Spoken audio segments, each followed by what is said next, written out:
Baiklah, pada kesempatan kali ini kita akan mendiskusikan tentang konsep dasar situasi krisis dan trauma.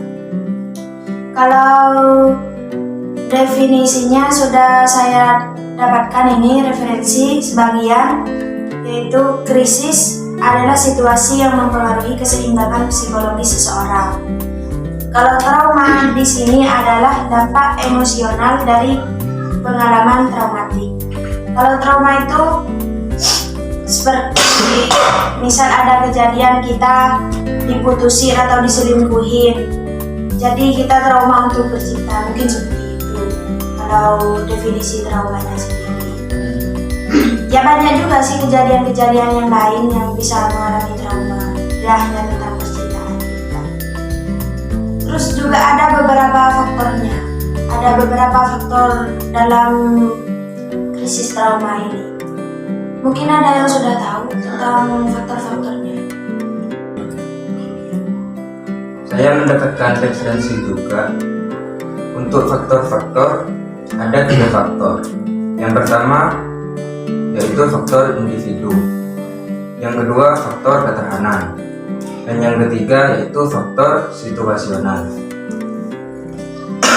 Untuk faktor individu, yakni ketahanan psikologis, sistem dukungan pengetahuan, dan keterampilan menghadapi krisis. Untuk faktor lingkungan, yaitu dukungan sosial, akses ke sumber daya, faktor ekonomi, dan kondisi fisik lingkungan.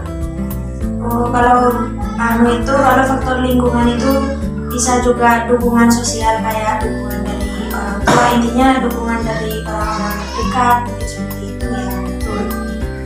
Yang terakhir yaitu faktor situasional, yang mana tipe dan tingkat krisis atau trauma, durasi, dan keterlibatan personal. Mungkin seperti itu yang saya dapatkan dari referensi. Ya, bisa dibahas untuk faktor-faktornya. Kayaknya juga ada beberapa dampak dari krisis trauma ini. Ada dampak-dampak yang bisa, dampak-dampak buruknya seperti itu kepada diri kita, kepada yang mengalami krisis trauma. Mungkin sudah ada yang tahu dari dampak atau reaksi dari krisis trauma ini. Kalau dia sendiri yang menjadi referensi di Google dari jurnal BK, ada 4 dampak.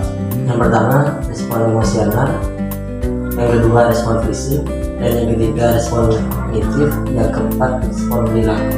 Dan masing-masing tersebut ada pecahan-pecahan lagi, yaitu yang pertama respon emosional, yaitu respon dari kecemasan, terus ketakutan, kesedihan, dan marah.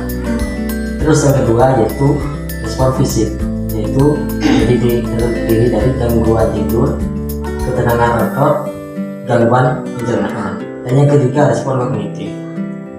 Respon kognitif tersebut yaitu kesulitan berkonsentrasi, pikiran negatif, hiperaktif, dan mental. Dan yang keempat respon perilaku, yaitu menarik diri mencari bantuan menggunakan coping negatif.